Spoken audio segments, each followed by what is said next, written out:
આજે અમે લોકો રાજકોટ મહાનગરપાલિકાના વોર્ડ નંબર 6માંથી આ બહેનો જે આવ્યા છે એની પીડા શું છે એ કમિશનર કે આ કોર્પોરેટરને ખબર નથી.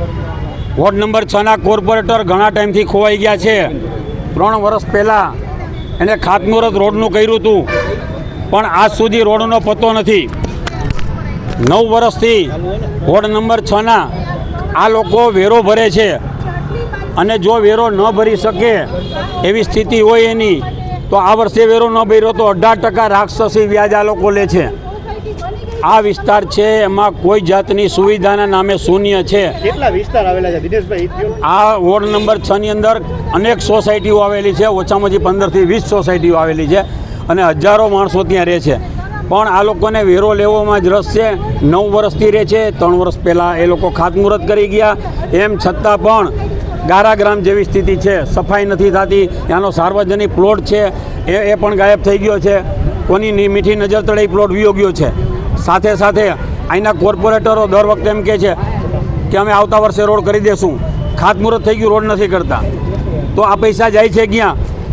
મહાનગરપાલિકાનું એટલું બજેટ છે કે સાંભળીને આપણી છે ને વાળ છે ને એનું એન્ટેનાથી જાય.